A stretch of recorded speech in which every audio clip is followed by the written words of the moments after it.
안녕하세요. 예수님의 제자 신민수입니다. 오늘 이 시간에는 집단 광기에서 보호하시는 하나님의 은혜 7번째 메시지가 되겠습니다. 먼저 기도로 시작하겠습니다. 천지를 만드신 우리 하나님 아버지, 오늘도 이렇게 말씀을 깨닫는 지혜를 주시고 함께 나눌 수 있는 소중한 기회를 주셔서 감사합니다. 이 어두운 세상에서 집단적으로 사람들이 광기에 휘둘릴 때에 저희들이 끝까지 믿음을 잃지 않고 주님 안에서 순결한 마음을 지킬 수 있도록 인도하여 주시기를 간절히 바랍니다. 오늘 배우는 말씀으로 인해서 저희들이 하나님 아버지 안에서 인내의 믿음으로 끝까지 나올 수 있도록 인도해 주시기를 간절히 바라며 처음부터 끝까지 성령님께서 인도해 주시기를 또한 바라옵나이다.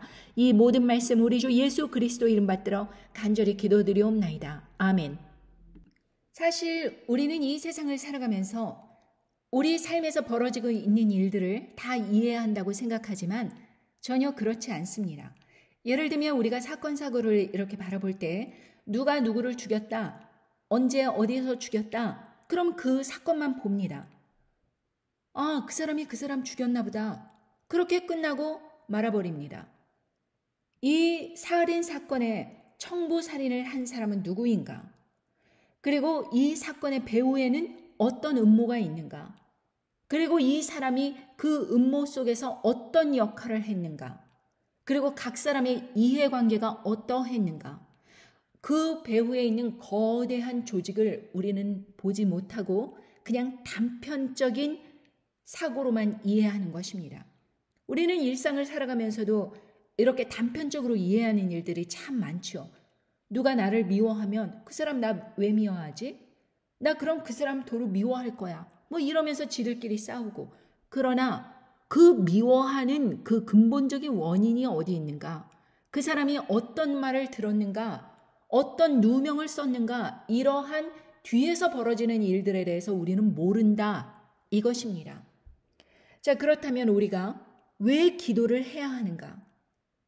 첫째로 기도한다는 그 자체가 우리는 하나님 아버지께서 내 삶에 개입하시기를 원한다는 것입니다. 내가 내 삶에 벌어지는 문제에 대해서도 내가 할 수 없다는 것을 인정하는 것입니다. 이렇게 깊은 내막도 모두 알고 계시는 하나님께서 내가 할 수 없는 이 문제들에 대해서 다 알고 계시니 하나님 아버지께 호소를 하는 것입니다. 그리고 내 자신이 하나님 편이 되기를 간절히 바라기 때문에 기도를 하는 것입니다. 하나님께서 내 편이 되어주신다면 이 모든 일들이 해결될 수 있다는 믿음 때문에 기도를 하는 것입니다. 또 그렇게 기도하다 보면 내가 하나님 편에 서야겠다는 그 각오가 서게 되는 것입니다. 그리고 세 번째로는 가장 근본적으로 그렇다면 내 삶에 벌어지고 있는 모든 일들에 대해서 하나님 아버지께 모든 심판을 맡깁니다 하는 그런 심판을 내 스스로 처리하는 것이 아니라 내가 직접 상대하는 것이 아니라 하나님 아버지께서 이 모든 일들에 대해서 각각의 악인들에게 심판을 내려주시기를 바라는 그러한 마음 때문에 우리가 기도를 하는 것입니다.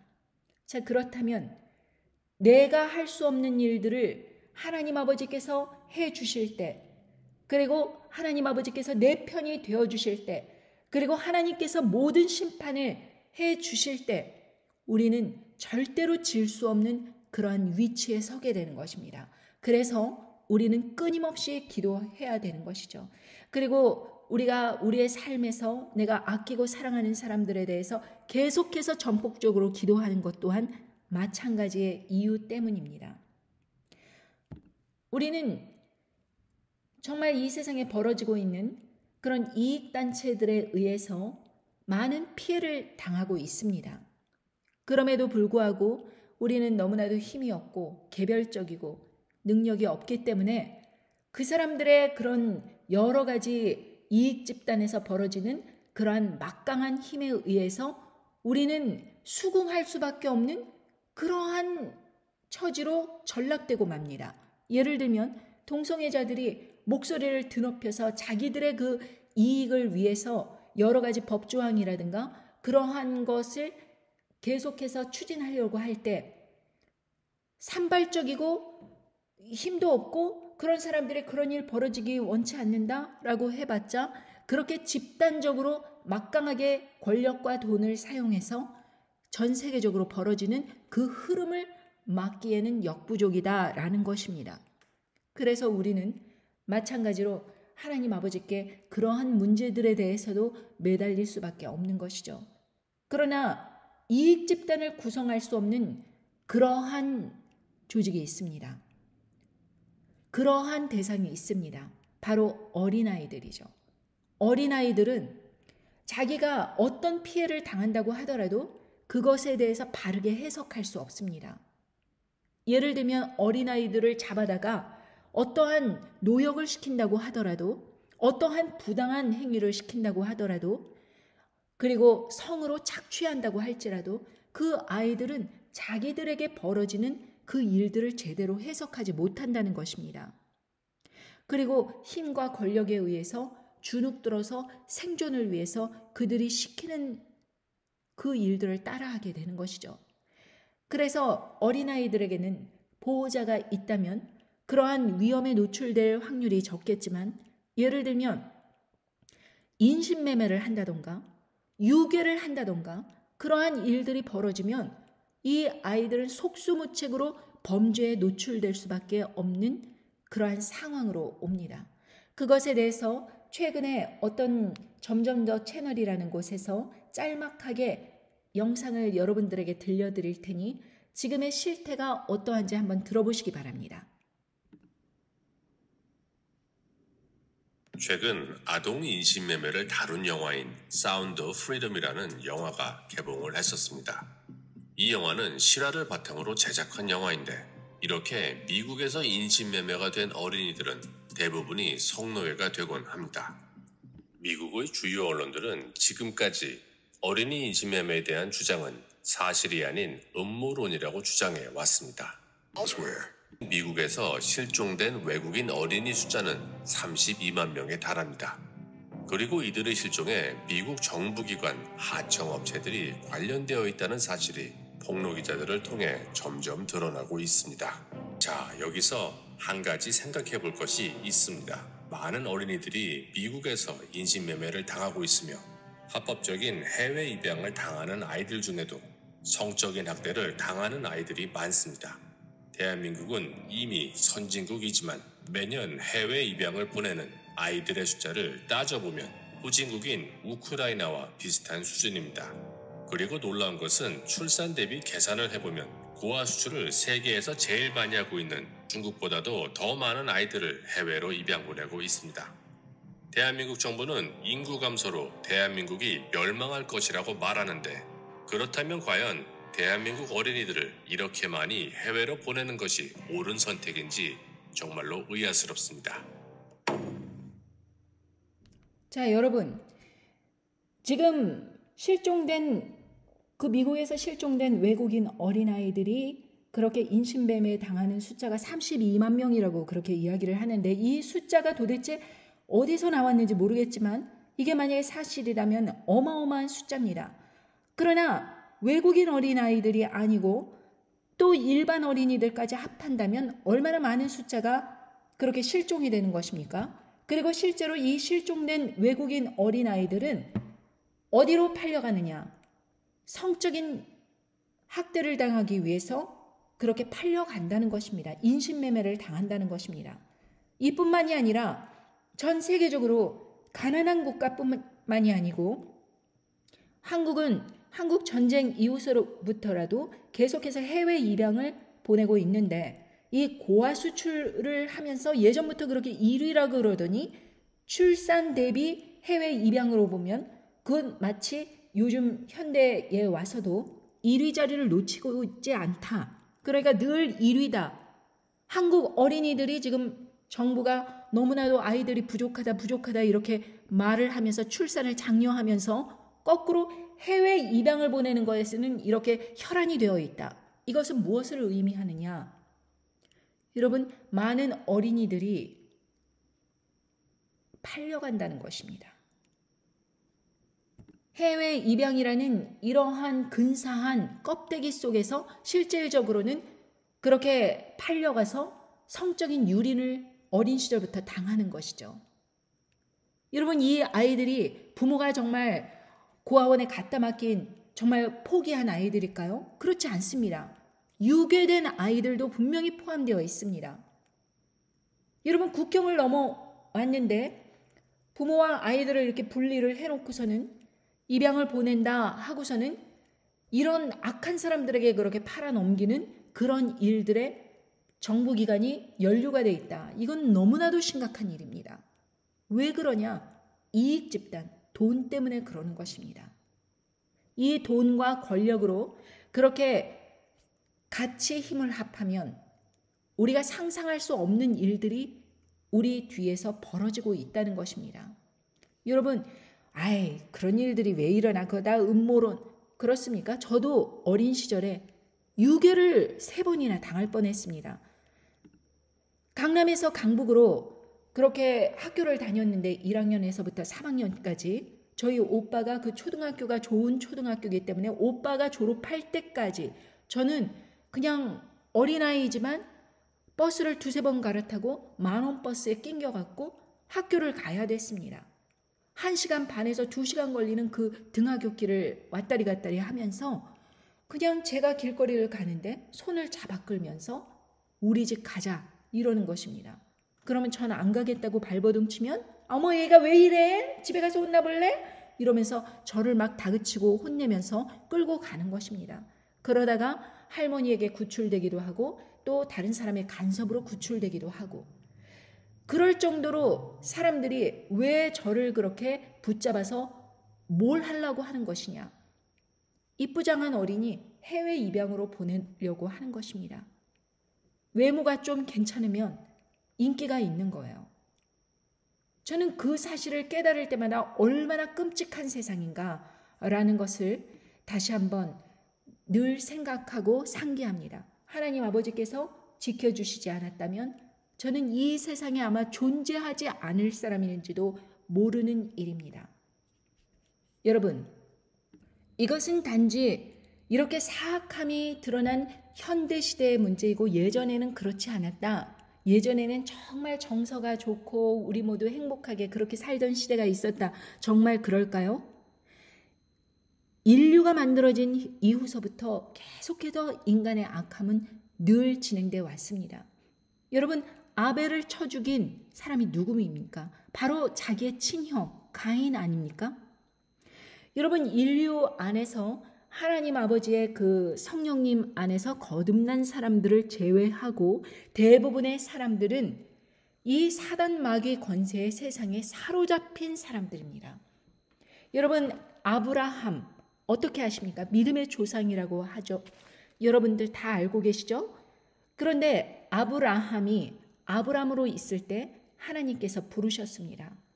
그리고 아브람은 그 수십억의 인구 가운데 하나님께 응답하였습니다. 하나님의 부르심에 반응하였습니다. 창세기 12장 1절에서 보면 여호와께서 아브람에게 이르시되 너는 너의 본토 친척 아비집을 떠나 내가 네게 지시할 땅으로 가라. 내가 너로 큰 민족을 이루고 네게 복을 주어 네 이름을 창대케 하리니 너는 복의 근원이 될지라. 너를 축복하는 자에게는 내가 복을 내리고 너를 저주하는 자에게는 내가 저주하리니 땅의 모든 족속이 너를 인하여 복을 얻을 것이니라 하신지라.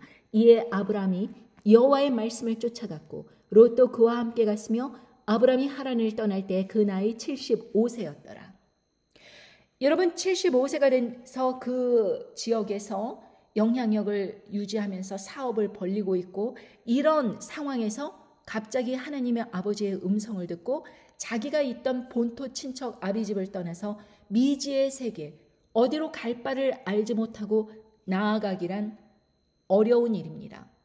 그런데 아브라함은 하나님의 부르심을 듣고 즉각 순종하였습니다. 여러분, 이 아브라함이라 할지라도 이렇게 이동하는 그 중에서 굉장히 어려움을 많이 겪었습니다. 하나님께서 지시하신 그 땅이라 할지라도 거기가 녹록한 곳이었을까요? 아니요. 사단마귀의 권세가 장악한 그런 악한 땅들이 놓여 있었습니다. 가나안을 향해서 가는 중간에 큰 기근을 만나게 됩니다. 창세기 12장 10절부터 보면 그 땅에 기근이 있으므로 아브라함이 애굽에 우거하려 하여 그리로 내려갔으니 이는 그 땅이 기근이 심하였음이라. 그가 애굽에 가까이 이를 때 그 아내 사레더러 말하되 나 알기에 그대는 아름다운 여인이라.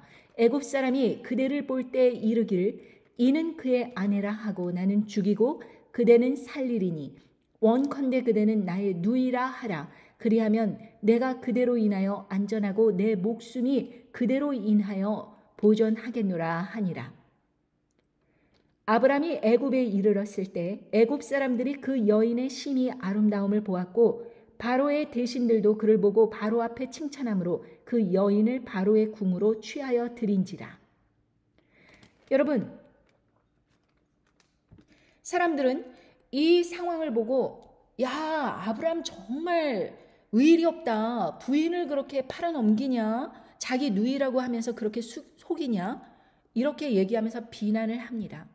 그런데 사실 사레는 아브라함의 이복 누이였습니다. 아버지는 같지만 어머니가 틀려요. 그러니까 누이라고 하더라도 전혀 거짓말은 아니었습니다. 그런데 왜 아내라고 얘기하지 않고 아브라함이 누이라고 했는가, 그것에 대해서 여러분들은 오늘 이 주제와 연관되어 제가 설명을 해드리겠습니다. 그보다 먼저 이 사건에 대해서 다른 사람들은 어떻게 이 사건을 사람들에게 설교 말씀으로 전하는지 그것 또한 여러분들에게 들려드리겠습니다. 율법, 하나님의 말씀을 지키는 것과 의롭게 되는 것도 아무 상관이 없다는 거예요. 여러분, 우리는 그런 생각을 하기 쉽습니다. 그래도 내가 하나님 앞에 의로운 자라고 인정을 받으려면, 다시 말하면 하나님의 자녀 혹은 하나님의 백성됨의 자격을 얻으려면 그래도 말씀대로 좀 살아야지. 말씀대로 선한 삶을 살아야 그것 보고 아, 너 맞다, 너 하나님 백성이다, 하나님 자녀다 말할 거 아니냐, 이렇게 생각한다는 거예요. 그런데 바울은 그게 아니라는 겁니다. 율법 지키는 거하고 하나님 백성 되는 거하고 여러분이 구원받는 거하고는 아무 상관이 없다는 거예요. 창세기 15장에 이미 아브라함은 하나님 앞에 의로운 자 인정받았습니다. 그런데 그가 무슨 짓을 하느냐면요, 창세기 12장에 보면 하나님은 아브라함에게 약속의 땅인 가나안에 가라고 그래요. 그런데요, 아브라함은 약속의 땅인 축복의 땅인 가나안에 갔더니 자기 생각에는 하나님이 말씀하신 약속의 땅이라면 농사도 잘 되고 먹고 살기도 편안해지고 그럴 줄 알고 가나안을 갔어요. 갔더니 막상 그 땅에 기근이 있는 거예요. 흉년이 있는 거예요. 그래서 잘 먹고 잘 살기는커녕 오히려 굶어 죽기 딱 알맞게 되었습니다. 자, 그럴 때 믿음의 조상이라고 하는 아브라함은 어떻게 반응을 합니까? 금방 애굽으로 내빼는 거예요. 하나님이 약속하신 축복의 땅, 그거 말뿐이구만. 하나님 말씀대로 잘 살면 축복을 주실 거라고 다 거짓말이구만. 그러고서 그는 자기 생각대로 당장에 먹고 살 일이 막막해지니까 애굽으로 내빼는 거예요. 여러분, 이게 바로 믿음의 조상이라고 하는 아브라함의 처음 모습이에요. 여러분, 적어도 이런 아브라함의 모습을 보면 차라리 제가 아브라함보다 나은 것 같아요. 그러니까 아브라함은요, 애굽으로 내려가서도 말도 안 되는 파렴치한의 모습을 보입니다. 여러분 아시다시피 아브라함의 아내가 사레가 좀 이뻐요. 참 이쁘잖아요. 그런데 아브라함이 아내와 함께 애굽을 내려갔더니 애굽의 바로 왕이 아브라함의 아내 사레를 보고 마음에 들었어요. 그래서 아브라함한테 묻습니다. 아브라함아, 저 사레가 누구냐? 이 말은 무슨 말이에요? 나 저 사레가 내 마음에 든다, 이 말이에요. 그 말을 들었을 때 아브라함은 생명의 위협을 느낍니다. 만약에 저 사레가 내 아내라고 말한다면 바로왕은 틀림없이 힘을 사용해서 나를 죽이고서라도 저 아내를 취할 거다. 그러면 내가 살 길은 뭐냐? 사레가 내 아내라고 말하면 안 되는 거예요. 그래서 아브라함이 뭐라 그럽니까? 사레는 내 누이입니다, 이렇게 말해요. 그런데 여러분, 아브라함이 사레가 자기 누이라고 말할 때 만약에 그렇게 말하면 바로 왕이 자기 아내 사레를 데려다가 무슨 짓을 할 줄을 몰랐을까요? 그러면 바보 멍청이죠. 여러분, 이렇게 그 아브라함의 삶을 폄훼하는 말을 합니다. 왜? 그냥 겉으로 드러난 것만 보니까. 그런데 사실 이 사건의 내막은 하나님 아버지께서 만약에 그렇게 파렴치한으로 이 목사가 말하듯이 아브라함이 그런 사람이라면은 하나님께서 선택하시지도 않았겠지요. 그냥 요즘 세상에 이렇게 지나가듯이 이렇게 살고 있는데 자기 아내를 갖다가 그렇게 누이라 그러고 그렇게 살아가는 사람들이 만약에 있다면은 정말 파렴치한이겠죠. 그러나 그때 상황으로 보면 그 상황을 놓고 봐야 되는 것입니다. 그때 상황으로 보면 뭐라 그럽니까? 이 상황에서 원컨대 그대는 나의 누이라 하라. 그리하면 내가 그대로 인하여 안전하고 내 목숨이 그대로 인하여 보존하겠노라. 목숨이 왔다 갔다 하는 거예요. 그때 당시에는 이제 이방 사람들이 오면 법적인 보호를 받지 못하는 그런 외국인입니다.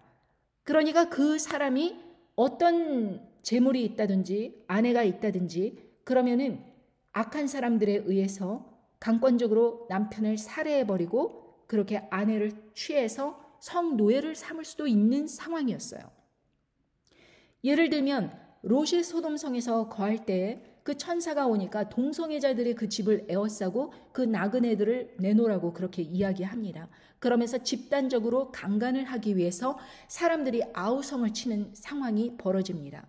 그런 것과 똑같이 그때 당시에는 외국인, 나그네에 대해서 어떤 법적인 보호가 없는 상황이었어요.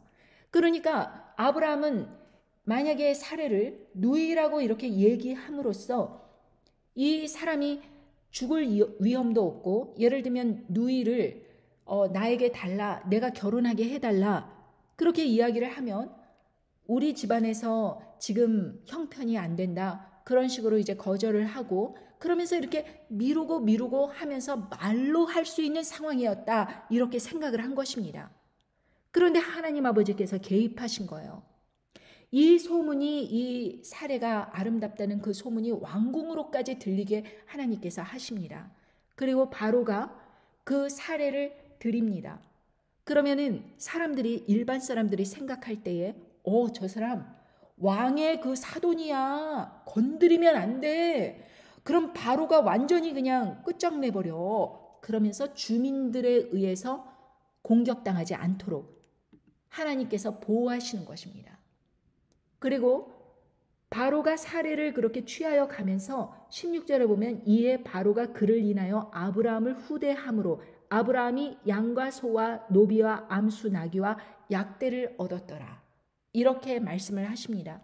이것으로 인해서 사돈 관계가 되는 것이니까 애굽의 바로가 많은 재물을 아브라함에게 준 거예요. 이제 긴 여행길에서 돈을 탕진하고 또 많이 힘들고 그렇게 주민들에게 낑겨갖고 언제든지 약탈을 당할 수도 있고 해코지를 당할 수 있는데 법적인 보호와 그리고 재산을 한꺼번에 해결해 주신 것입니다. 하나님 아버지께서. 그리고 하나님 아버지께서는 이 바로의 그 집안에 이제 큰 화를 내리십니다. 자, 여기에서 한번 보겠습니다. 12장 17절 여호와께서 아브라함의 아내 사레의 연고로 바로와 그 집에 큰 재앙을 내리신지라.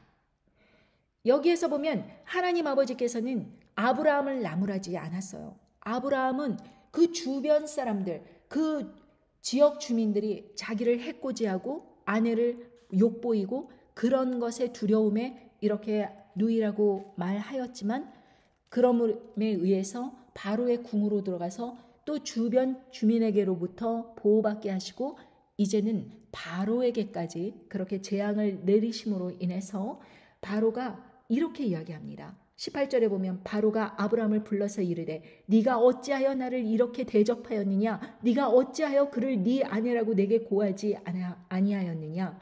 네가 어찌 그를 누이라 하여 나로 그를 취하게 하여 아내를 삼게 하였느냐? 네 아내가 여기 있으니 이제 데려가라 하고 바로가 사람들에게 그의 일을 명하매 그들이 그 아내와 그 모든 소유를 보내었더라.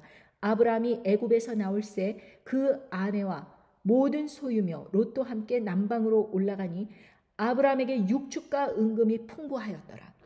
결국에는 애굽의 왕 바로에게 그렇게 재앙을 내리심으로 인해서 바로가 이 사람 하나님께서 보호하시는 사람이구나. 내가 이 사람의 아내를 취하면 안 되겠구나 하고 솔선수범해서 많은 재물을 주어서 그렇게 나가게 한 것입니다. 그래서 이제 아브라함이 안전하게 애굽 땅을 지나서 기근도 피할 뿐만 아니라 재물도 많이 그때 생기게 된 것입니다. 이것이 모두 하나님의 은혜였습니다. 아브라함이 아브라함으로 이름이 바뀌었을 때에도 비슷한 일이 일어났습니다. 자, 창세기 17장 5절에 보면 이제 후로는 내 이름을 아브람이라 하지 아니하고 아브라함이라 하리니 이는 내가 너로 열국의 아비가 되게 함이니라. 내가 너로 심히 번성케 하리니 나라들이 네게로 쫓아 일어나며 열왕이 네게로 쫓아 나리라. 내가 내 언약을 나와 너와 네 대대 후손의 사이에 세워서 영원한 언약을 삼고 너와 네 후손의 하나님이 되리라. 이렇게 약속을 해주셨으면 여러분 우리 생각에는 하나님 아버지께서 그 가나안 땅에 잘 정착하고 그냥 이렇게 끝나게 그렇게 하실 것 같은데 하나님 아버지께서는 또 한 번의 시련을 허락하십니다. 자, 창세기 20장을 보겠습니다. 창세기 20장 1절 아브람이 거기서 남방으로 이사하여 가데스와 술 사이 그랄에 우거하며 그 아내 사라를 자기 누이라 하였으므로 그랄 왕 아비멜렉이 보내어 사라를 취하였더니 그 밤에 하나님이 아비멜렉에 현몽하시고 그에게 이르시되 네가 취한 이 여인을 인하여 네가 죽으리니 그가 남의 아내임이라. 아비멜렉이 그 여인을 가까이 아니한 고로 그가 대답하되 주여 주께서 의로운 백성도 멸하시려나이까? 그가 나더러 이는 내 누이라고 하지 아니하였나이까? 그 여인도 그는 내 오라비라 하였사오니 나는 온전한 마음과 깨끗한 손으로 이렇게 하였나이다. 하나님이 꿈에 또 그에게 이르시되 네가 온전한 마음으로 이렇게 한 줄을 나도 알았으므로 너를 막아 내게 범죄하지 않게 하였나니 여인에게 가까이 못하게 함이 이 까닭이라. 이제 그 사람의 아내를 돌려보내라. 그는 선지자라. 그가 너를 위하여 기도하리니 네가 살려니와 네가 돌려보내지 않으면 너와 내게 속한 자가 다 정령 죽을 줄 알지니라. 너와 네게 속한 자 다 죽는다. 하나님 아버지께서 이렇게 경고하셨습니다. 여러분, 아비멜렉에게 왜 아브라함은 그 그랄 왕 아비멜렉에게 또 이렇게 누이라고 이야기를 하였을까요? 마찬가지 이유입니다. 아브라함을 불러서 이렇게 자초지종을 물어보니까 20장 11절에 보면 아브라함이 가로되 이곳에서는 하나님을 두려워함이 없으니 내 아내를 인하여 사람이 나를 죽일까 생각하였음이요. 이렇게 대답을 합니다. 여러분, 하나님을 두려워하지 않는 사람들에게서는 자비가 없는 것입니다. 얼마든지 자기가 원하는 것을 얻고자 하여 다른 사람을 죽일 수 있다는 것입니다. 그런 상황이 예나 지금이나 늘 벌어지고 있는 것입니다. 악한 사람들은 예전에도 있었습니다. 그 지역 주민들이 한꺼번에 달겨들어 마치 소돔성에 살던 사람들이 롯의 집을 그렇게 둘러싸고 그 나그네들을 내놔라, 우리가 자기가 상관하겠다, 집단 강간을 하겠다는 것이죠. 이렇게 욕을 보이고 죽이고 한다고 하더라도 양심의 가책을 받지 않을 정도로 악한 세상이었다 이것입니다.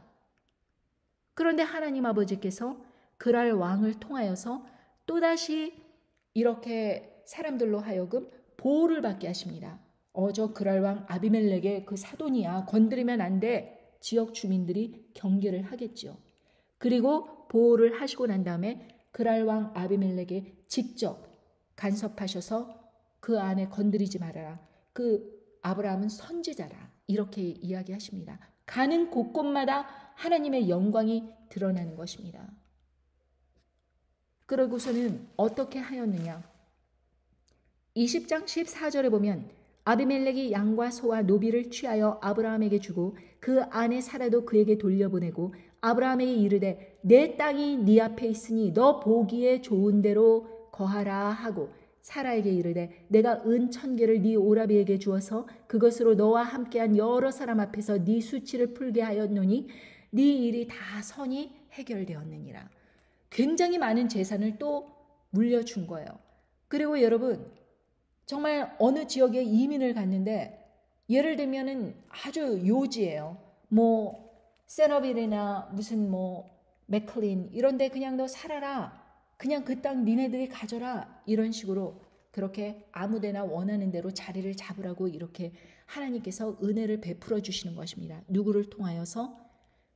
권력과 부를 갖고 있는 그 핵심 인물을 통하여서.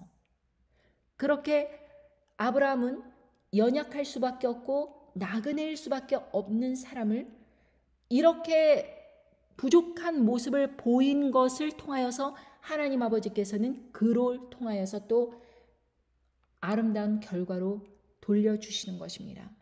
우리는 단편적인 것만 봅니다. 치사하게 아내를 갖다가 누이라고 그렇게 하고 내가 낫겠다 내가 낫겠어 이러고 치졸하게 말하는 사람들, 그런 목회자들 어떤 사람들입니까? 미국 그 이민교회에서 연봉이 얼마다, 집은 얼마 해주고, 영주권 어떻게 해주고, 자녀들 어떻게 해주고, 그리고 자동차 뭘로 뽑아주고, 이런 거 다 계산이 되고, 이제 준비됐으니 오십시오. 그러면은 딱 나타나서 이제 내가 이 단임 목사입니다. 이러면서 자리를 잡고 이렇게 자기가 하나님의 부르신 땅으로 왔다 이렇게 주장하는 사람들과 정말로 갈 바를 알지 못하고 이러한 악한 사람들이 있는 땅을 뚫고 들어가서 목숨의 위험 느끼고 아내까지 이렇게 욕을 보일 수 있는 상황에서도 불구하고 앞으로 전진한 아브라함. 차이가 있는 것입니다. 그러니까 모든 준비가 다 돼 있어가지고 이리로 오세요. 그러면 와갖고서는 사역한답시고 그렇게 하는 사람들이 아브라함 같은 사람들을, 믿음의 조상을 함부로 폄훼한다는 것은 전혀 상황 파악을 못한 사람들입니다. 그리고 하나님 아버지께서 분명히 아브라함에게 말씀하시되 너를 축복하는 자를 내가 복을 주겠고 너를 저주하는 자를 저주하리라 이렇게 말씀을 하셨는데, 그렇게 함부로 성경에 나온 인물들을 그렇게 싸잡아서 악한 말로 자기가 더 낫다, 치졸한 사람이다, 뭐 엉터리 사람이다, 뭐 이렇게 하나님께 막 함부로 경건하지 못하게 말을 하는 것처럼 그런 식으로 폄훼를 하다가는 정말 큰일 납니다. 성경 말씀을 대할 때 왜 그런 일이 일어났는가 우리는 잘 살펴봐야 되는 것입니다. 우리에게도 똑같이 이 마지막 때에 그러한 상황이 벌어진다 이것입니다. 그럴 때 목숨이 아까워서 목숨 부지하려고 가족들의 생계를 위하여서 사람들은 모두 다 짐승 우상에게 경배하고 짐승의 표를 받게 될 때 소수의 사람들, 하나님 아버지를 경건하게 믿은 사람들, 그런 사람들은 끝까지 저항을 하는 것입니다. 끝까지 굽히지 않는 거예요. 끝까지 믿음의 인내로 나오는 것입니다. 그래서 그런 사람들, 알곡들을 가리기 위해서 체질을 하시는 것입니다. 그래서 헛껍데기 같은 그런 믿음의 신앙 사람들은 다 떨어져 나가고 끝까지 남는 사람들은 바로 알곡뿐이 없게 되는 것입니다. 여러분, 제가 우스운 이야기 하나 해드릴까요? 어떤 부부가 그로서리를 갔습니다. 그런데 각 가족마다 공짜 플라스틱 백을 하나씩 나눠준다고 하였습니다. 50브러치, 가족마다 50브러치 이상 사면 공짜 플라스틱 백 이거 하나 주겠다. 근데 이걸 받고 싶었던 남편은 50불씩 따로따로 담는 거예요. 그리고 자기 거 먼저 50불 계산하고 난 다음에 하나를 받았습니다. 그런데 부인 거 50불 이상 이렇게 한 걸 계산하고 나자 그 공짜 플라스틱 백을 안 주는 거예요. 장바구니 백을 안 주는 거예요. 남편이 따졌습니다. 아니 왜 우리 이 사람에게는 안 줍니까? 50불 이상인데. 그랬더니 각 가정마다 분명히 하나씩 준다고 이렇게 써 있지 않느냐? 이러면서 스페니쉬 여직원이 따졌습니다. 그랬더니 그 한국인 남편이 뭐라고 대뜸 얘기하냐 하면 이 사람 내 부인 아니다. 그냥 장 보는 거 내가 도와주는 것이다. 이렇게 이야기를 하니까 그 스페니쉬 여직원이 위아래로 흩어보더니 고개를 갸우뚱하더니 장바구니 하나를 더 줘요. 여러분, 공짜로 나눠주는 이 플라스틱 장바구니 하나를 받겠다고 아내가 아니라 모르는 사람이다. 그냥 도와주는 것이다. 이런 식으로 이야기를 한다는 것입니다. 위급한 상황이 오면 이렇게 장바구니 공짜로 나눠주는 플라스틱 백 하나 받기 위해서 이렇게 부인을 하는 거예요. 그런데 교회 다닙니다. 그 사람들도. 그런데 남편이 이런 상황이 오자 이렇게 이야기를 하는데 목숨이 아브람처럼 왔다 갔다 하는 상황이 오면은 예수님을 부인하지 않겠습니까? 여러분, 이런 목사들이 얄팍하게 뭐 요렇게 저렇게 자기가 아주 꼼수를 잘 부리는 것처럼 막 설명을 하고 자기가 더 낫다고 이렇게 교만하게 호언장담을 하는데 이런 사람들이 목숨이 왔다 갔다 하는데 예수님을 끝까지 붙들겠다고 그렇게 순교의 자리로 나오겠습니까? 천만의 말씀이죠. 여러분, 사람의 그 진가, 그 본성은 다 위급 상황이 오면 드러나게 돼 있습니다. 그러니까 여러분들께서 깨어 있으라는 것입니다. 이 말씀이 내 삶에서 벌어질 때 내가 이런 위급 상황에서도 절대 예수님을 부인하지 않기 위해서는 영적으로 깨어 있어야지 가능한 것입니다. 영적으로 잠들어 있으면은 조절을 할 수가 없어요. 무엇을 선택하든지 그저 본능적으로, 이성 없는 짐승같이 본능적으로 아는 그것으로 선택을 한다, 이것입니다. 여러분, 마태복음 10장 16절에 보면 보라, 내가 너희를 보냄이 양을 이리 가운데 보냄과 같도다. 그러므로 너희는 뱀같이 지혜롭고 비둘기같이 순결하라. 사람들을 삼가라. 저희가 너희를 공회에 넘겨주겠고 저희 회당에서 채찍질하리라. 또 너희가 나를 인하여 총독들과 임금들 앞에 끌려가리니 이는 저희와 이방인들에게 증거가 되게 하려 함이니라. 너희를 넘겨줄 때 어떻게 또는 무엇을 말할까 염려치 말라. 그때 무슨 말할 것을 주시리라. 말하는 이는 너희가 아니라 너희 속에서 말씀하시는 자 곧 너희 아버지의 성령이시니라. 장차 형제가 형제를, 아비가 자식을 죽는 데 내어주며 자식들이 부모를 대적하여 죽게 하리라. 또 너희가 내 이름을 인하여 모든 사람에게 미움을 받을 것이나 나중까지 견디는 자는 구원을 얻으리라.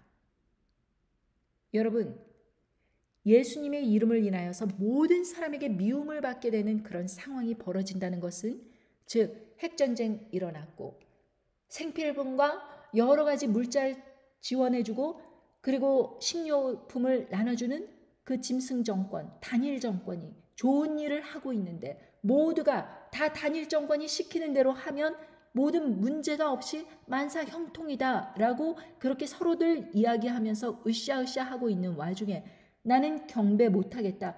끝까지 저항하겠다. 나는 내 삶을 죽는다고 할지라도 타협할 수 없다라고 말하는 사람들. 이 사람들 미운 것입니다. 성경 말씀을 외치면서 이거 너네들이 받아들이면 지옥 가는 것이다 라고 이야기하니 얼마나 밉겠습니까? 미움을 받는 거예요. 잘난 척한다. 이런 상황에서 우리를 저주하냐. 이런 식으로 이 사람들을 극도로 미워하는 것입니다. 왜? 자기들의 결론이 지옥불에 떨어지는 운명으로 맞이하게 된다는 걸 아는 거예요. 그러니까 그렇게 되지 않고 천국 백성 약속을 받은 사람들을 미워하는 것입니다. 그리고 사단 마귀는 그렇게 미움으로 가득 찬 사람들에게 역사를 하는 것입니다. 그래서 뭐라 그럽니까? 형제가 형제를, 아비가 자식을 죽는 데 내어주며 자식들이 부모를 대적하여 죽게 하리라. 신고하는 거예요. 우리 여기 생필품 받아서 다 이렇게 인원수대로 하는데 이 중에서 가족 중에 누군가 그 짐승의 표 안 받은 사람이 있습니다. 그리고 우리 식량 자꾸 뺏어갑니다. 미운 거예요. 그나마 있는 식량 n분의 1로 나눠야 되니까 처음에는 한두 번은 하겠죠. 그러다가 미움이 극도로 받치니까 형제가 형제를, 아비가 자식을 죽는데 내어주는 것입니다. 데려가라. 그러면서 여러분, 이 세상에는 어느 누구도 믿을 수 없는 그런 세상이 되는 거예요. 그러면서 여러분, 이 사단 마귀 권세가 그렇게 치밀하게 아주 은밀하게 이 모든 일을 벌이고 있는 것, 이것에 대해서 결국에는 하나님 아버지께서 세상에 다 밝히 드러내실 것입니다. 마태복음 10장 26절에 보면 그런즉 저희를 두려워하지 말라. 감추인 것이 드러나지 않을 것이 없고 숨은 것이 알려지지 않을 것이 없느니라. 내가 너희에게 어두운 데서 이르는 것을 광명한 데서 말하며 너희가 귓속으로 듣는 것을 집 위에서 전파하라. 여러분, 아까도 말씀드렸지만 그렇게 아이들을 인신매매하는 그런 집단, 은밀하게 아무도 누설하지 못하게 그렇게 치밀하게 하였지만 결국에는 세상 사람들이 누구나가 다 알 수 있는 그런 언론 보도를 통해서건 어디서건 다 그냥 카메라 들이대고 찍고 있는 거예요, 영상을. 그리고 요즘에 최근에 그 랩 가수 디디 사건 아시죠? 거기서도 보면 그 미성년자들을 데리고 강제 성관계, 추행, 폭행 이런 것을 하게 하면서 파티, 난교를 그렇게 벌리던 그런 모든 비리들에 대해서 밝히 드러났습니다. 유명 연예인들의 이름들이 막 언급되고 있어요. 그런 사람들이 어린아이들을 상대로 해서 그러한 끔찍한 일을 저질렀다는 것이 이제 이름이 다 리스트가 나오니까 얼마나 부끄럽겠습니까? 거기에 대해서 부인도 안 하고 그냥 넘어가 버리는 것입니다. 넘어가집니까? 옛날에 제프리 앱스타인이라고 그렇게 섬에다가 정치인들 부르고 그래갖고 어린아이들과 그런 악한 짓거리를 막 하게 시키던 그런 사람들도 결국에는 붙잡히고 세상에 그 뉴스가 드러나지 않았습니까? 아무리 숨기려고 하더라도 그 비옵시오 주사가 그 안에 무엇이 들었는지 결국에는 다 복술의 정체가 밝혀지는 날이 올 것입니다. 조만간. 그리고 그것을 당연하게 여기면서 사람들이 왜 이리 요즘에 많이 아프고 그렇게 많은 각종 합병증과 질병에 시달리게 되었는지, 그래서 의료보험이 왜 자꾸 올라가는지, 이 모든 것들에 대해서 그 비밀이 밝혀질 날이 오게 될 것입니다. 그러나 저는 무엇보다도 여러분, 이것에 대해서 우리는 그거 다 음모론이야, 가짜야 막 다 이렇게 이야기를 하지만 결국에는 하나님 아버지께서 그 모든 세상 일이 드러날 때에, 심판의 날이 올 때 사람들은 모두 깨닫게 되는 것입니다. 그러나 너무 늦은 거예요.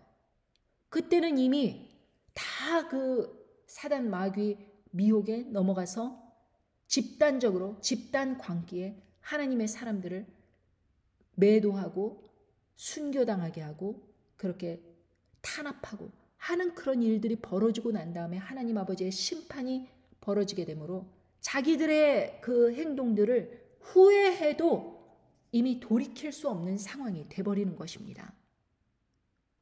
여러분, 여기에서 10장 34절에 보면 내가 세상에 화평을 주러 온 줄로 생각지 말라. 화평이 아니요 검을 주러 왔노라. 내가 온 것은 사람이 그 아비와 딸이 어미와 며느리가 시어머니와 불화하게 하려 함이라. 사람의 원수가 자기 집안 식구니라. 여러분, 가족 내에서도 치열하게 이렇게 갈등이 있는 것입니다.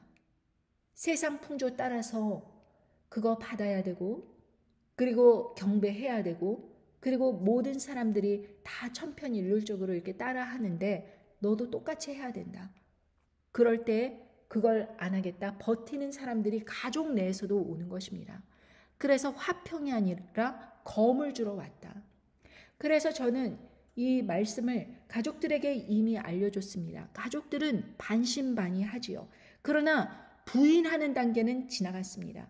실제로 그런 일이 일어나면 그런 일이 실제로 벌어졌구나 라고 깨닫고 자기 자신이 깨어나겠죠. 그러니까 여러분들께서 해야 되는 것은 그냥 나만 듣고 깨닫는 것이 아니라 이것을 많은 사람들에게 알려주면 알려줄수록 여러분들의 주위에 그 불화가 더 줄어드는 거예요.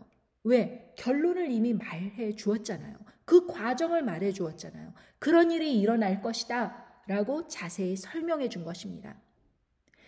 아브라함이 그렇게 지역을 옮겨 다니면서 자기 아내를 누이라고 할 수밖에 없었을 만큼 그렇게 세상이 열악했다면 예수님이 오시기 전에 그 음녀의 복수를 이미 전 세계에 퍼져서 75%가 받아들인 60억의 인구가 받아들인 이 시점에서 여러분 사람들이 얼마나 광적으로 악한 일을 저지르겠습니까?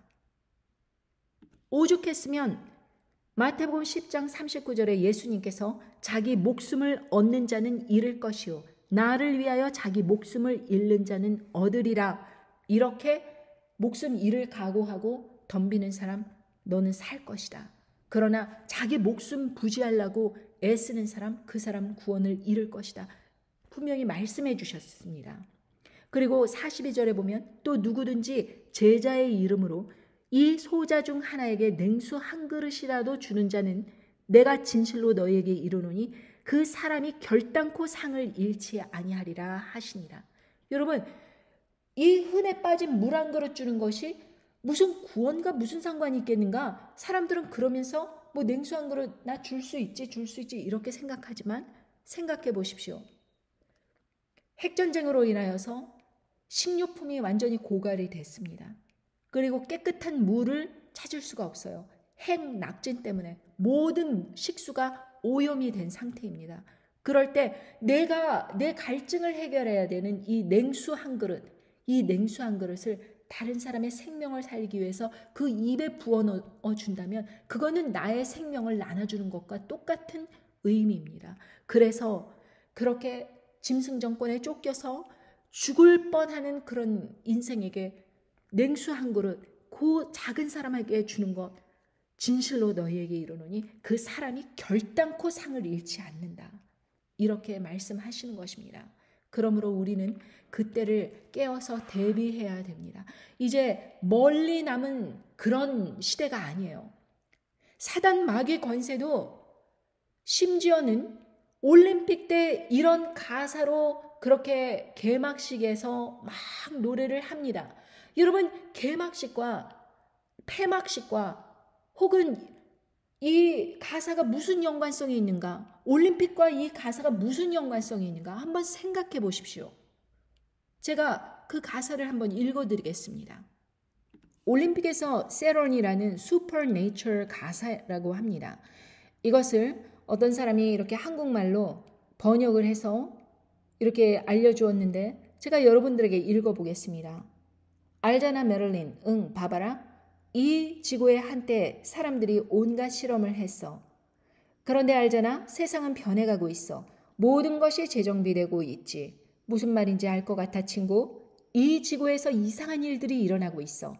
이상한 일들. 이게 무슨 의미인지 모르겠어? 바깥 세상 우주에서 모든 게 변하고 있어. 그리고 모든 게 재정비되고 있지. 겉으로 보이는 이상한 일들이 일어나고 있어. 옛날 옛적에 과학이 문을 열었어. 우리는 굶주린 땅에 먹이를 주었지. 그들이 더 이상 먹을 수 없을 때까지. 하지만 우리가 만든 물약이 지하 생명체들에게 닿았어. 그리고 그들은 자라났지. 한 번도 본 적 없는 방식으로. 그들은 사람들에게 화가 났지. 그가 그들의 삶의 방식을 바꿨으니까. 그리고 그들은 달콤한 복수를 하네. 밤새 짓밟으며 100마일 이상 떨어진 곳에서도 사람들의 울음소리를 들을 수 있네. 하지만 아무것도 할 수 없어. 심지어 신도 그들의 편이니까. 조심하는 게 좋아. 그게 네가 도울 수 있는 방법이야. 도망칠 수 없어. 이미 너무 늦었어. 네가 한 일을 봐. 도울 방법이 없어. 괴물들은 너가 거기 있었다는 것을 알아. 설명할 수 없어. 요즘 상황이 달라졌어. 정말 많이 달라졌어. 그들은 내려와서 항해하고 아무 소리를 내지 않아. 이런 재앙 속에서 아무도 신경 쓰지 않는 것 같아. 너는 그 길에 숨어서 온 도시가 불타는 것을 보고 있어. 아니 올림픽에서 왜 개막식, 폐막식 뭐 이런 데 막 화려하게 하는 그런 그 축제에서 이런 노래를 부릅니까? 가사가 이거 뭡니까? 근데 그들은 메시지를 정확하게 보내고 있는 것입니다. 그 네가 만든 물약이 이제 돌이킬 수 없다. 그리고 온 도시가 불타는 것을 이제 네가 보고 있다. 이러면서 이제 앞으로 될 일들을 말해주고 있는 것입니다. 그 과정이 어떻게 됐었는지를 말해주고 있는 것입니다. 과학으로 하여금 사람들이 어떠한 악한 짓을 사람들을 몸에 했는지 그것을 보여주고 있는 것입니다. 밝히 자기네들의 괴계를 노래로 드러내고 있는 거예요.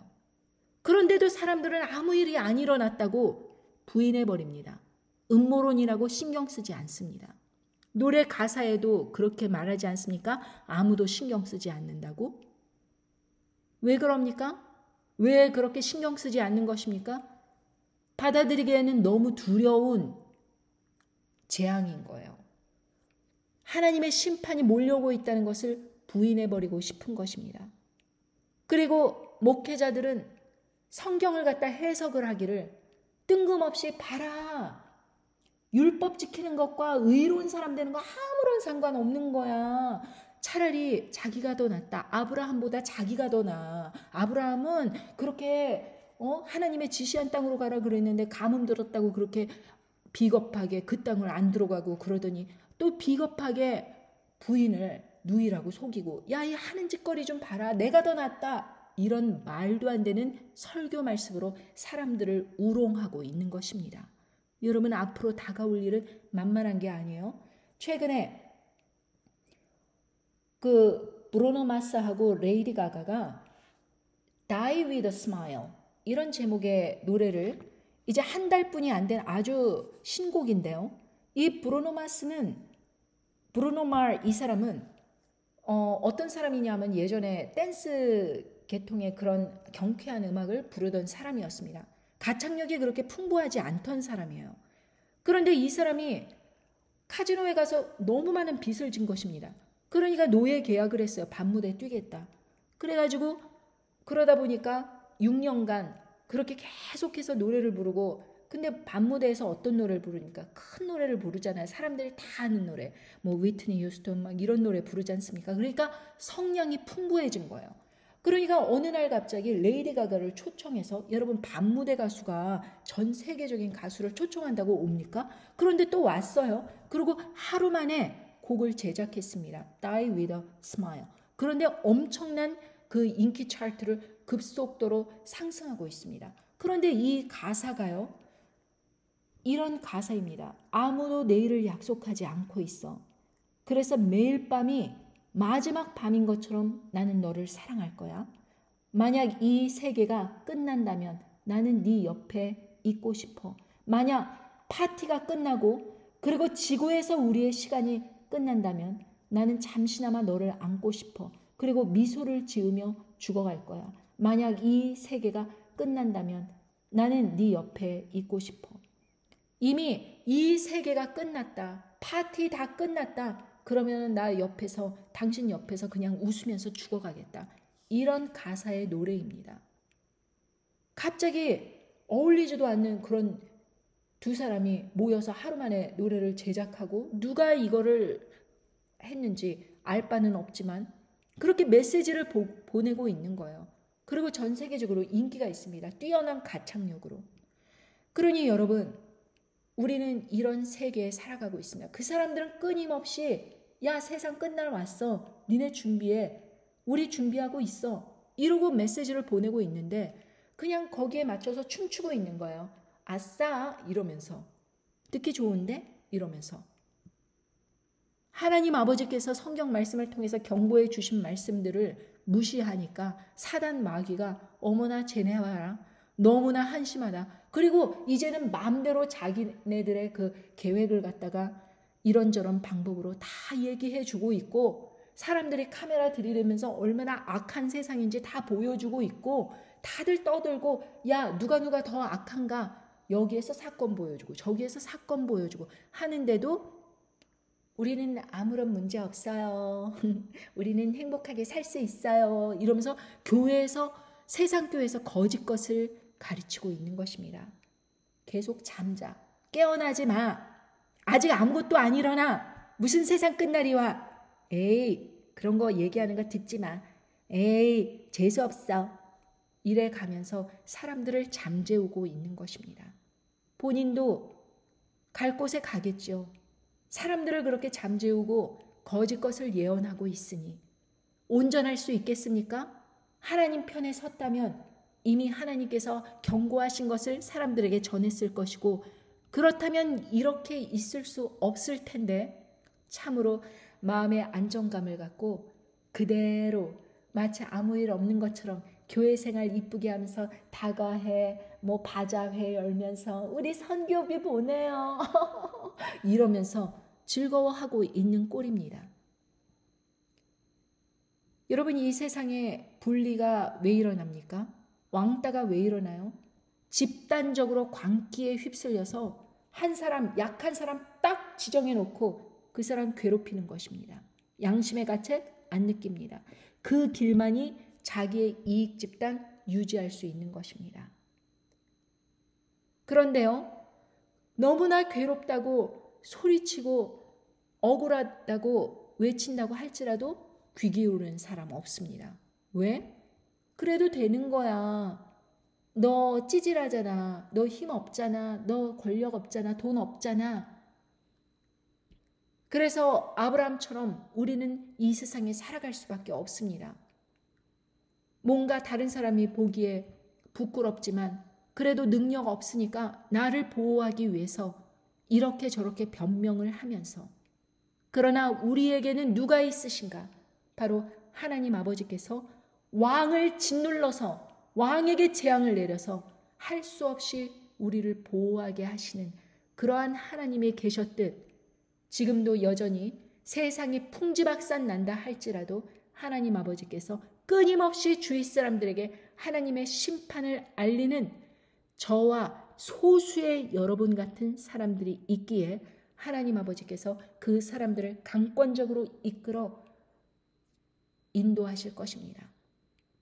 하나님 아버지께서 인도하시는 대로 따라가는 사람들, 요한계시록의 14장 4절에도 그 선택된 14만 4천인이 어떤 사람들이냐, 이마에 어린 양의 이름과 그 아버지의 이름을 쓴 하나님의 인을 맞은 사람들이 어떤 사람들이냐 설명하시기를 4절에 14장 4절 요한계시록, 이 사람들은 여자로 더불어 더럽히지 아니하고 정절이 있는 자라, 어린 양이 어디로 인도하든지 따라가는 자며 사람 가운데서 구속을 받아 처음 익은 열매로 하나님과 어린 양에게 속한 자들이니 그 입에 거짓말이 없고 흠이 없는 자들이로라.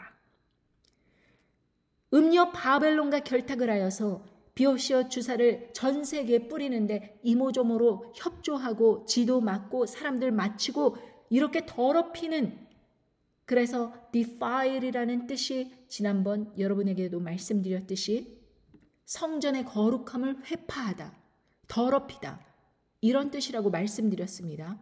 영어 성경에 보면 여자로 더불어 더럽히지 아니하고의 더럽힌다는 뜻이 바로 그 뜻입니다.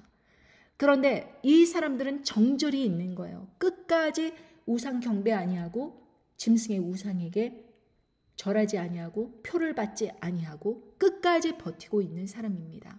그리고 무엇보다도 어린 양이 어디로 인도하는지 따라가는 자며, 목이 뻣뻣해서 내가 이게 벌려놓은 게 어딘데요? 내가 이거 우리 아이들 어디로 교육을 받을 텐데요?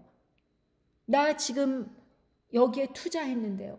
나 지금 무슨 사업하고 내가 지금 인정받으면서 직장 다니고 막 이런 변명으로 내 자리 지키겠다. 이 사람들 해당 사항 없는 것입니다. 예수님께서 기도 가운데 어디로 인도하시든지 그냥 따라가는 거예요. 옮겨가는 거예요.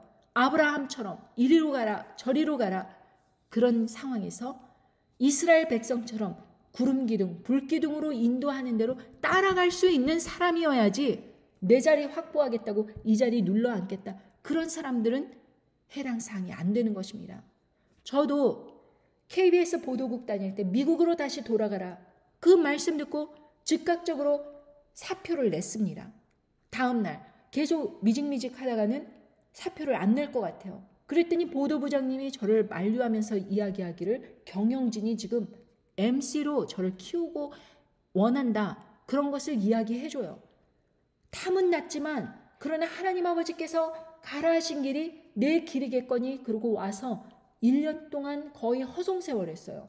대학원을 가는 것도 아니고 직장이 된 것도 아니고 선교 가겠다고 러시아로 그렇게 지원을 했는데 그것도 돈이 모금이 단 한 푼도 되지 않아갖고 무산되고 이런 과정을 겪었지만 저는 하나님 아버지께서 저를 인도하셨다는 것을 저는 믿었고 한국으로 돌아가지 않았습니다. 그러한 결단이 여러분들에게도 있는 사람들이 가능한 거예요. 왜? 하나님께서 보호하신다는 것을 알기 때문에. 이런 사람들이 처음 익은 열매로 하나님과 어린 양에게 속한 사람들입니다. 여러분께서 지금까지는 어떠한 삶을 사셨는지는 잘 모르겠지만 앞으로 내가 다른 삶을 살겠다 하면은 이 요한계시록 14장의 4절과 5절의 말씀처럼 내가 해당 사항이 되는가 곰곰이 생각해 보시고 결단을 하셔야 됩니다. 그래야 살 수 있는 것입니다. 내가 죽어야 되는 거예요. 그래서 담대하게 이 거대한 집단 광기에 흔들리고 있는 짐승 정권이 온 세계를 뒤덮을 때에도 내가 끝까지 저항하면서 하나님 아버지 안에서 예수 그리스도를 믿는 믿음을 지킬 수 있는 것입니다. 그래야 지금 여러분이 단 한 사람에게도 이 말씀을 전하면서 너 깨어나라, 일어나라. 지금 세상이 넘어가고 있다. 그리고 앞으로 큰 재앙이 세상에 불어닥칠 것이다 라고 이야기하지 않는데 이미 재앙이 불어닥쳤고 이미 짐승정권 세워졌고 그런 상황에서 언론의 통제가 강력하게 되어 있는 상황에서 무엇을 어떻게 전하겠다고 여러분들이 생각하시는 것입니까? 그때는 여러분 주위 사람들도 다 그 가족들 안에서 분란으로 대적하는 일들이 여러분을 향해서 조여올 것입니다. 그럴 때 여러분은 혼자서 그것을 막아낼 수 있다, 이겨낼 수 있다, 장담하지 마십시오. 그것은 그렇게 만만한 시험이 아니라는 것을 저는 여러분들에게 미리 말씀드립니다. 그러므로 여러분들께서 하나님의 은혜를 받은 자라면 그리고 이 말씀대로 살기를 원하는 자라면 그렇게 세상을 만만하게 보고 그냥 사단 권세 마귀가 지가 그렇게 얼마 못 가서 망하더라도 가만히 있겠지라는 그런 희망사항을 믿기를 원하면서 뭐 어떻게 되겠지, 환난 전에 휴가 되겠지라고 그런 것을 따라가면서 여러분들이 아무리 위로를 받으려고 애를 쓴다고 하더라도 결코 그 사람들은 거짓말한 것이고 그 사람들은 구원도 받지 못할 사람들입니다. 그 입에 거짓말이었고 흠이 없는 자들만이 하나님 아버지께서 선택한 사람들이고 그 사람들만이 끝까지 보호할 수 있는 하나님의 보호하심을 받는 하나님의 은혜가 임하는 그런 사람들이기 때문입니다. 오늘 말씀 줄이면서 여러분들께서 요한계시록 14장 4절과 5절 이 말씀을 읽으시고 그리고 그 다음에 14장에 있는 그 과정의 말씀도 다 읽어보시면서 13절에 또 내가 들으니 하늘에서 음성이 나서 가로되 기록하라. 자금 이후로 주 안에서 죽는 자들은 복이 있도다. 하심에 성령이 가라사대 그러하다 저희 수고를 그치고 쉬리니 저희의 행한 일이 따름이라 하시더라. 즉 순교를 말씀하시는 것입니다. 여러분 이 정도로 성도들의 인내가 여기 있나니 저희는 하나님의 계명과 예수 믿음을 지키는 자로서 남을 자격이 되는 사람인가 곰곰이 생각해 보시는 하루가 되시기를 간절히 바랍니다. 안녕히 계십시오.